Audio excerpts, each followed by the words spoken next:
Hi, today is the 1st of June, which means it's time for us to do our May wrap-up, except that this month, again, I will be joining 2 months in one. I'm going to tell you about all the books I read both in April and May 2024. And let's get started because we do have 13 books to talk about. A lot of them, I think all of them, I either already talked in a past video or they will be appearing in a future video. I think this helps to keep the reviews in this video, kind of brief. So let's get started. First we have King of Greed by Anna Huang. This is the this is the third book in the King of Sins series, which is a series of interconnected standalone romance novels. And all these novels, they basically follow some kind of billionaire. In King of Greed, we follow Dominic and Alessandra. Dominic, he's this big shot Wall Street guy. I think he's an investment banker and he's very successful. And he has been married to Alessandra for over 10 years. The only problem is that for the past 3 years, he basically ignored his wife's existence, and now Alessandra decided to leave him. So the tropes for this novel would be marriage in peril / second chance romance.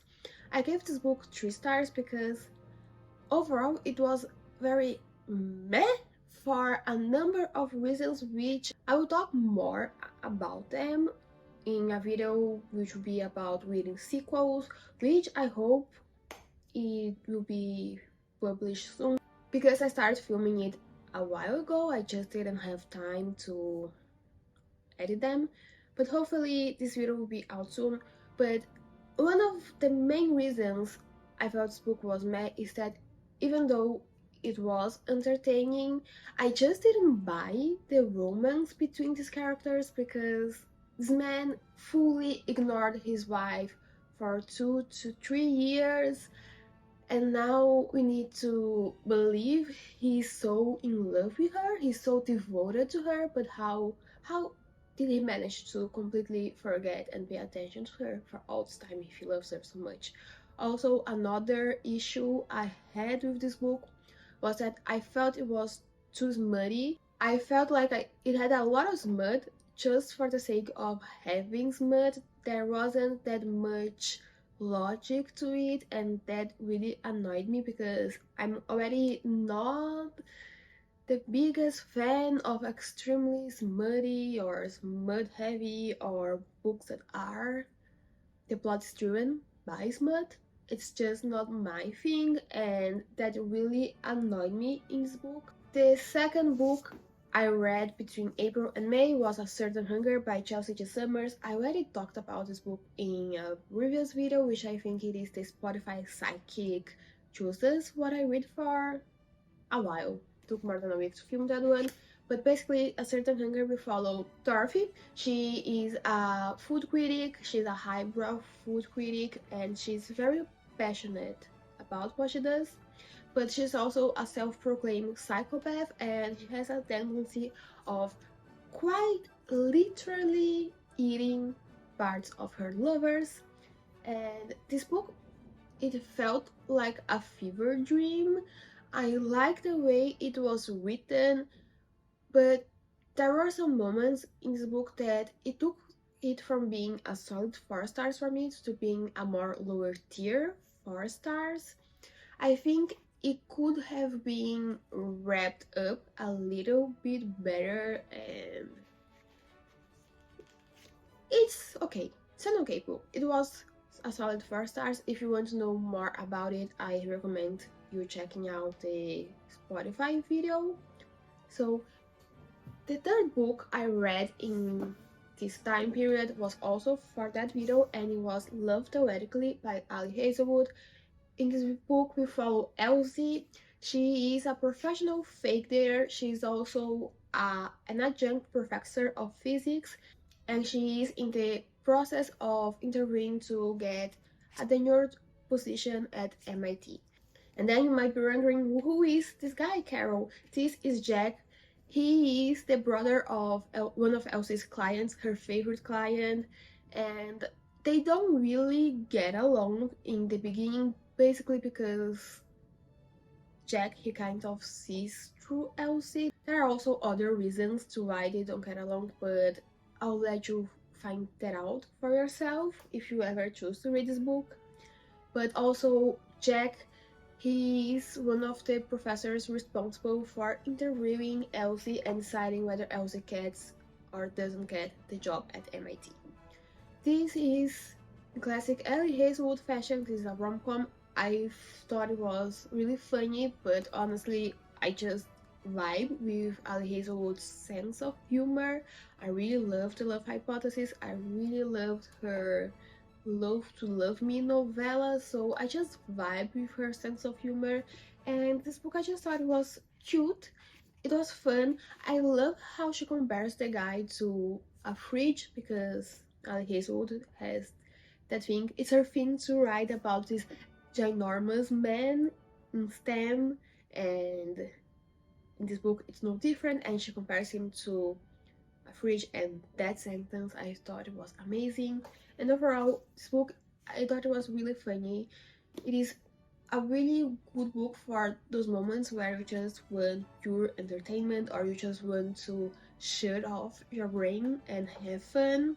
Also, besides the rom-com aspect, this book also talks about important topics such as diabetes. It also talks about the state of professors, of working as a professor, and salaries of professors, and academia in general. Again, this is a common theme in most of Ali Hazelwood's books, which is women in academia, in part because Ali Hazelwood herself, she is a woman in STEM. I believe, according to the back of this book, she just became a professor at a college, which congratulations, Ali. And this book, for me, this is a very much a higher tier 4 stars. Now, moving on to a book that it's a complete 180 of that, and it is On the Road by Jack Kerouac. Before I start, let me just tell you that it took me 3 months to read this book. I'm not kidding. It took me 3 months to read a book that isn't even 300 pages long. So this book, I have a little story with it.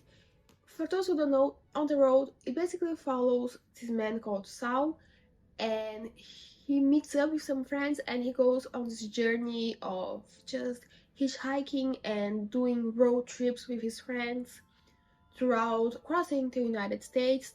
And this book takes place, I believe it is like late 40s, early 50s. This book, it is also very important to literature, to American literature, because it is considered to be the book responsible for creating the Beat Generation works, Beat Generation literature. And I was supposed to read this book originally for college, which was a while ago. Admittedly, it was a while ago, because I believe this was also a book I was supposed to read my first or second semester of college, but I don't remember exactly what happened. But the professor needed to change the book from On the Road to Fear and Loathing in Las Vegas. I think it was because, if I'm not mistaken, a lot of people were having trouble getting access to this book because it was sold out everywhere, and they were in the middle of reprinting or something like that, but I could be mistaken. I just remember that I was initially meant to read On the Road, and I ended up reading Fear and Loathing in Las Vegas by Hunter Thompson, and right now I'm really glad I read that book, because On the Road, I wanted to read this book for so long, mainly because of this little college thing. I was always kind of curious ever since about what this book was about. But I hated this book so much that it entered the rare tier. It happened to get the rare rating, to do the rare thing where I give a book 1 star. And when I give a book 1 star is when I'm thinking, okay, why does this book exist? Why is this book still being printed? And On the Road reached that one. I really tried reading and enjoying it, But every time I started reading 5 to 10 pages in, I would fall asleep, not kidding. And I was going 10 to 10 pages, trying my best to read this book, trying my best to understand, to enjoy it, but I just couldn't. I really, really hated it. I thought it was sexist, it was homophobic, it was racist, and you might be saying, but Carol, this is a book that was written like in the 50s by a white man. What were you expecting? I understand. I don't pick up a classic thinking it will be the beacon of feminism, of it will have no trace of racism or homophobia, but sometimes that adds to the narrative because it adds to the environment of a book, of the era this book is taking place. For this book, these aspects that really, that for me are despicable, they didn't add to the book at all. I didn't feel like they were just these little things that just kept me make me more and more annoyed with the narrative. It doesn't help that I also didn't like the writing style. Like, what's the style of this? It's like word after word. That's the only way I can describe it. I really don't like the way it was written. I think it doesn't help that I already didn't like the book and I got an edition which I do like. This cover. This cover is really cool, but inside, if you are getting this Penguin Essentials edition, just be aware that the font inside is quite small.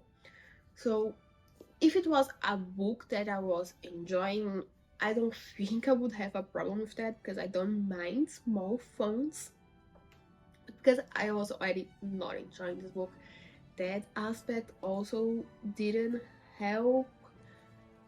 And I really didn't like it. I started reading this book also because I was trying to do that challenge where I try and reading most of the books Rory Gilmore mentions in Gilmore Girls, and this was one of those books.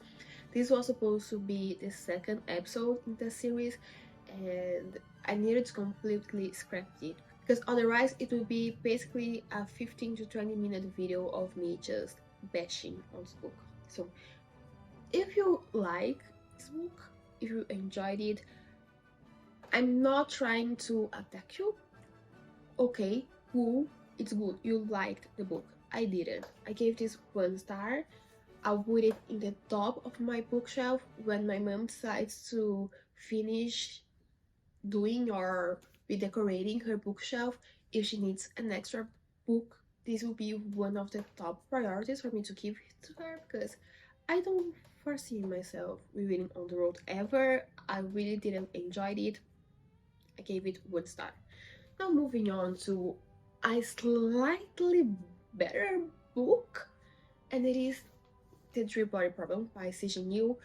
By the way, I'm completely on the I'm definitely the minority when it comes to not enjoying this book because it actually has quite a high average rating on Goodreads. So if you like sci-fi, there is a big chance you will enjoy this. Personally, I didn't enjoy it. This book will be appearing in a future video, so let me keep this review brief. I gave this book 2 stars, and basically The Three Body Problem, it was a book that inspired that very popular Netflix series, and that was one of the reasons why I decided to pick it up. This is sci-fi. It follows a group of scientists, and basically they are investigating this something weird that is happening in the world and that is happening in the scientific community. This book also takes place in China and it starts in the end of the 1960s at the height of the Cultural Revolution, but then the bulk of the story actually takes place in early 2000s, late 90s, early 2000s China. So between the problems I had with this book is that this is very much a very science heavy sci-fi, which isn't necessarily my favorite type of sci-fi just because I like the more campy aspects of speculative fiction. Also, the science it is so heavy on its physics, and I'm not a physics girly. I never was. I don't think I ever will. So I didn't like the themes in this book already. But another reason why I didn't enjoy this book is that I really didn't vibe with the pacing. I thought it was kind of weird. In the back of the book, the way it is marketed, at least my edition, it has more. It says more than what I said to you, but I think what I told you, it's a better way to maybe get into the book. Maybe you enjoy more because honestly, it took over half of the book for us to get to the point where the way this book is marketed. And I don't know, I just didn't enjoy the pacing. I didn't enjoy the themes. Also, I didn't really like the characters. I thought they were very one-dimensional and I ended up giving this book 2 stars. But again, I'm very much a minority at this. A lot of people like this. This book won the Hugo Awards. This book has an average rating, let me check here on Goodreads, just to confirm. This book has an average rating of 4.09 score on Goodreads. So this is a very highly rated book. You might enjoy it if you like sci-fi. I just think this wasn't the right book for me, the right sci-fi for me, because again, I prefer campy and weird rather than scientific sci-fi. Also, I also don't think it was the right time to pick this book when I picked it up, and I'm still not sure if I will continue with the series because this is pretty much the first book in, I think it is a trilogy. So this is the Three-Body Problem. Now let's move on to 3 books which will also be appearing in a future video. Actually, all books going forward, they will be appearing on future videos. The next 3 will be on the sequels video, and then we have first Unexpectedly Mine by Eric Hawkins. This is the second book in a series called Accidentally in Love, I think is the name of the series. I started the reading series, I think it was 1-2 years ago. I wasn't aware it was a series, but then this book showed up on my Kindle For You page, and I think I needed something light after the Three-Body Problem, and that there was a high chance for me to enjoy this book. Seemed like it could be it.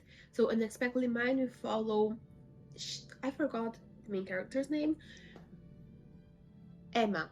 Her name is Emma. She's a bridal gown designer, and she recently got dumped by her boyfriend, and she goes to Las Vegas to this wedding dress design convention. She sees a post on social media on her birthday that says, announcing that her ex just got engaged. So she goes out with her friends, she gets drunk, she ends up in some kind of rooftop in Vegas. She meets this guy, he seems really nice, they have amazing chemistry. She goes back to meet with her friends, turns out he is a dancer in this Magic Mike style show, and then she goes out with him and his friends after the show because she's drinking a lot. She needs to have some fun and forget about her boyfriend, but she ends up drinking. They both end up drinking way too much alcohol, and they end the night by getting married by an Elvis impersonator in Vegas. And she posts about it on the internet, on social media. It goes viral, and basically now they are in a marriage of convenience. They need to go back to New York and pretend they are a happily married couple just so she can keep her job, or rather so she doesn't ruin her reputation as, I think it is, a bridal gown designer that doesn't really take weddings seriously. Basically, she wants to keep her reputation, so they are now in a marriage of convenience. One thing I wasn't aware, or better, I forgot about these books, is that they They're smutty. They're very smutty. And by this time, I was kind of burnt out from smut for the sake of smut, and this book there was a lot of smut for the sake of smut, but thankfully it was also really funny, and I like the characters that are very lovable. I enjoyed this book, and I ended up just keeping this smut because I just didn't want to read that. So then I ended up giving this book 4 stars because it was fun. And then right after I finished this book, it showed up on my suggested reads the sequel for this book, which is Accidentally Ours, also by Eric Hawkins. And this book follows the sister from the guy in Unexpectedly Mine, and in Accidentally Ours we follow, what is her name? Sophie. And she moves to New York with her brother because she just got this amazing internship. She just graduated college and she got this amazing dream internship in this big wedding planning firm, and she's interning. Her focus for the summer is to intern and do her best and get the job. But then in her first meeting with a client, she bumps into Hunter, who was a guy with whom she had this one night stand in Vegas, and he did something that really insulted her. And then they meet up again in New York. Turns out Hunter is also her brother's boss and also her brother's friend. He's also, I think, 13 years older than her, and things are kind of awkward. But then they talk it out and they decide to enter this friend with benefits situation, and then she gets accidentally pregnant, and that is no spoiler because this is literally in that's how this book is advertised. The tropes for this book would be therefore friends with benefits, brother's best friend, and accidental pregnancy. Again, this book was incredibly smutty. Again, I just jumped the smutty scenes. I just didn't read them because I was not in the mood. And the reason I read this book is just I needed something light and fluffy, and this book seemed like it would deliver it to me. And I ended up also giving this book 4 stars because it is just fun. It is just entertainment. It won't win the Pulitzer Prize, but it did what I needed it to do at the moment, which was clean my palette from 2 books that in a row that I didn't enjoy, and that's pretty much it. Now let's move on to the next book, which is King of Sloth by Anna Huang.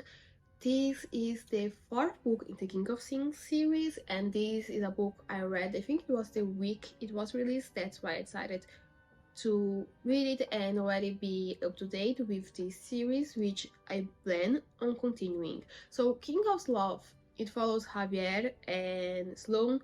Javier,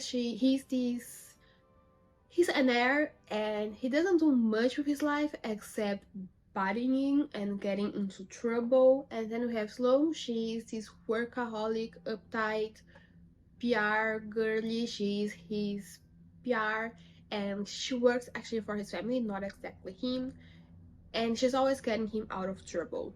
At the beginning of the book, we find out that Javier's father, he's on his deathbed, and Sloan, she decides to get, instead of being just his PR, because she realizes his family, they are quite absent, and because over the years, even though she fights a lot with him, she started also to kind of care for him. She decides to also take care of him not only as his PR but also as a friend, because he doesn't have anyone else to do that for him. And then after his father's passes, they read the will. They find out that in the will there's this little term that in order for Javier to get his inheritance, he needs to become a CEO, and he and Sloan go on the journey to finding a way for him to become a CEO. And I'm gonna be honest, this is my favorite book so far in the King of Things series, which I was excited to read this book just because Sloane, she's portrayed as being this very cold workaholic type A person, and as a person that is a woman that it is very much type A and that has a tendency of being a little bit cold, at least sometimes seeming as a person that it is more on the cold side rather than the very warm, I know how to comfort people side. I was excited to read this book and see how this character was portrayed because there's just something to reading about a type A woman that takes no shit in a romance novel that I enjoy, partially because I kind of relate to them, but it wasn't only because of Sloane that I enjoyed this book. I also liked Javier. I liked him as a character. I liked him as a romance hero. I liked how this book it focused differently from all the previous 3 books in the series. This book seems to focus more on their emotional connection rather than their physical connection at first. This smut, when it happened, it made more sense than in the previous book. It didn't seem to be overly smutty for just the sake of being smutty, and I liked the storyline. I liked how the side characters in the other books, which was something I also struggled with in the previous books in the series, they showed up and had a role important enough in this book in order to justify it being in a series, even though also this book it pretty much felt kind of detached from the King of Things series. I also liked how there's a build up to the next book in the series. I like how it happened, and it convinced me to even more to continuing reading the series, and I just really enjoyed it. I also, if you like this Twisted series, the characters in that series, Alex and Christian, they do show up in King of Sloth, and in classic Alex fashion, Alex he's way cooler in this book than he is in his own book, and I ended up giving this book 4 stars because I had a lot of fun reading it.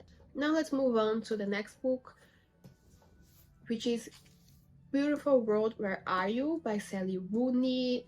I got this book years ago, and I kept putting it in my TBR and say I need to read this book right now, and for some reason I never got to it. Honestly, really, I was just scared about this book, about reading this book, even though I really wanted to, because I also heard very mixed opinions. There are some people that really did enjoy, there are some people that loved it. I'm glad to say I loved this book. I gave it 5 stars. So Beautiful World, Where Are You? It follows this group of friends, and it talks about friendship love, it talks about family love, it talks about romantic love, it explores falling in love, falling out of love, reconnecting with friends, with old friends, being in your late 20s, early 30s, and there are some also email entries that are so beautiful, and I'm so glad I read this book. At first, I couldn't put it down while I was reading it. Every time I started reading this book, I felt like I was immersed in the narrative and I was there with them. I'm in love with this book. It's one of my new favorites. I'm really glad I read it. This book will be in a future video soon also, but yeah. Beautiful World, Where Are You? It's a 5-star. I'm really excited for Sally Rooney's new novel, which is supposed to come out September this year. I already put my pre-order for that, which I'm going to tell you is where I never pre-order books. But for Sally Rooney, I just pre-ordered because this book's just so beautiful. I like the writing style, I like the story, the way it was told, and let's move on because this book could be in a future video. So next we have The Secret Garden by Frances Hodgson Burnett. This is a classic. It follows this little girl who moves, her parents die, and she moves to countryside England, more specifically Yorkshire, and then she goes to live in this mysterious house that has beautiful gardens, including a secret one. She finds a way into the secret garden. She also ends up meeting these other two kids, and they become really good friends, and they start working on this secret garden. And this book, it's just so cute and wholesome, and I just really enjoyed it. I gave it 4 stars because it's not necessarily something that changed my life, but it is just so cute and it's cozy and whimsical, and I just really like this book. It's a new favorite classic for me. It's a book that I would recommend for kids to read because it's just so cute. It is also, to be honest, way sadder than I was expecting, way more emotional, but girl, it's cute. If you want an easy classic, I think it's a good option to start with, and I ended up giving it 4 stars. And I read it on Kindle, and I'm debating whether or not I should get a physical copy of this book just so I can have in my bookshelf and maybe just show and ask people to read it. I'm not sure. Now let's move on to another 5 stars. This was a book I was very surprised to give it 5 stars, and I also was very surprised about what the theme really is, and it is The World That Remains by Stênio Cardel. This is a contemporary Brazilian literary fiction / romance novel. I initially thought this book was about a 71-year-old man who he is illiterate, and he has this letter that he had since he was a teenager, and he really wants to read, but again, he's illiterate. So at 71, he decides to go on a journey to learning how to read and to be able to read this letter. This book also takes place in the northeast of Brazil, in a poor area, and this man, he is very poor. This book is about that, but this book is also, again, it's a book about love, about romantic love, about friendship love, platonic love, family love, and this book is just so beautiful. It's a kind of book I couldn't put it down, and it fits perfectly in that realm of books that will get 5 stars from me. It fits perfectly in the reasons why I give books 5 stars, which is when a book rewires my brain, and this book completely rewired my brain, and it is just so beautiful. The story is beautiful, the way it is written, I'm in love with the way it was written. It is just so poetic and it's incredible. I don't think this is a book for everyone because it deals with topics that some people might not enjoy reading, or maybe there are people that also don't support it. Personally, I think this book is beautiful. I think it is better to enter the book blind a little bit about what it really is about, because for me it was almost like a shock, but a good shock, and it made me, I think, enjoy this book more. And I'm also a language nerd. I love the little nuances of languages. I love trying to read a book in its original language, just because sometimes things can get lost in translation, even if it can be the best translation, but sometimes things just get lost in translation because the word, it just isn't, it doesn't have the same power as the words in the original language. Maybe sometimes it doesn't have the cadence, it doesn't have the same meaning. And this is a book where I read it in Portuguese, which is the original language it was written at. I know it was translated to other languages, and I'm very curious about how it was translated, because there are just some words that they make a lot of sense in Portuguese and the way it is written, and they make this book feel poetic written in Portuguese, but I'm not sure if in English, for example, it would, how they would adapt. There are also some terms that they are very much local terms, and they are very specific to the area, so I'm very curious. But that is me being a language nerd. But overall, the word that remains is a new favorite. I'm in love with this book, and I would recommend to a lot of people, not all, again, because there are some topics here that some people would consider taboo, or some people wouldn't be comfortable about reading it. It talks a lot about homophobia, by the way. So, and also there are depictions of violence, so if you want to read this book, be aware of that. But overall, the word that remains, it's a new favorite. Now we have the last two books in this wrap up. First, we have The Fixer Upper by Lauren Forsyth. This is a rom-com. It is advertised as the feminist rom-com of the year, and it follows Ali. She's this 33-year-old woman who has this tendency of dating men that are basically projects, and she helps them get their lives together and go from being men children to being functioning adults.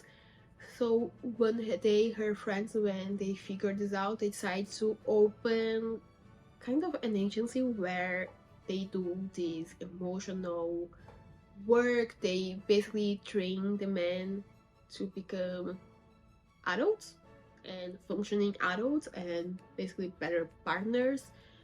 And then one day they get hired by this big socialite, big influencer, and turns out the guy she wants them to fix his Ali's former best friend, with whom she had a crush. And then basically they haven't talked for many years. Things didn't really end in the best of terms, and now she's supposed to fix him. I thought this book had a good premise, but in the end it just fell really flat for me. This book will be showing up in a future video. I think it is a mood reading video, and I'll talk more about it there. But overall, first, I don't think this is a rom-com. This is more of a coming-of-age story for me. The romance just, it felt like it was on the back burner a lot of the time, so the marketing there, I think, wasn't the greatest, at least for me.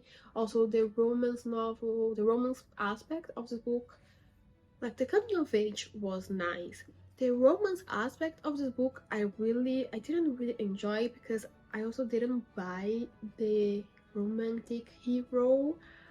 Like, the guy had a girlfriend the whole time, and he kept shit-talking her a lot of the time, and I just didn't buy the romance. So I ended up giving this book 3 stars, because I like the coming of age side. I think the romance could have been written a little bit better, but also I later found out that this is a debut novel, and I'm curious if the author wrote any other books after this, and what are they about, if they are better than this. But overall, The Fixer Upper, it's a 3-star for me. Now let's finish this book with the last book I read, which was also a book I finished yesterday on the last day of May, and it is The Bodyguard by Catherine Center. This is a TikTok favorite. It follows Hannah and Jack. Hannah, she is a bodyguard, and Jack, he is this big famous Hollywood actor, and he's going back to his family farm to visit his mother, who is sick, and he has a stalker, so he needs a bodyguard to protect him, but he doesn't want to tell his mother he has a stalker, because he doesn't want her to worry about the fact that he has a stalker. So now Hannah, She will be playing the role of fake dating him, basically. She will be his fake girlfriend just in front of his family so they don't get worried about what is going on his life. And then this is a rom-com, they fall in love. And this book, it was just so much fun. I think it did right what the Fixer Upper didn't do right, where this is also just like the Fixer Upper, which I don't think I mentioned it. No, I didn't. But the Fixer Upper, it is a closed door romance, so there's no smut. The Bodyguard is the same, it has zero smut. It does suggest some things. It is suggestive at times. It doesn't have smut. It is very much closed door, and I think it did a wonderful job at that. It is also very much a slow burn, and I really enjoyed this book. I like the setting of being in a ranch, even though I'm not usually a fan of small town romance. I like this one. I like the characters, they are just so cute, they are wholesome. I like the side characters, they are fun, they are interesting. I think they had enough like dimension to them for me to think they are believable. The same with the main characters. This book was just really fun. I think it is worth the hype. Definitely. I ended up giving this book 4 stars because this is very much like a upper tier 4 stars because it was just so much fun. I wouldn't put it down the moment I started reading it. It is also not very long. It is 302 pages, but it manages to do a good story, do a good job in these pages at convincing us about the fact that these characters do fall in love and fall in love yourself with the characters. And again, it's just a really good book. I gave it 4 stars, and this was the last book I read in May. And this is it for this video. This is it for 13 books. 13 books I read between April and May. And if you read any of these books, please let me know in the comments what you thought of them, what you rated them, and if you liked this video, please leave a like, and if you want more bookish videos by me, also consider subscribing, and hopefully I will see you soon, maybe in a video where I talk more in depth about one of these books I just talked about. And this is it for this video. Bye!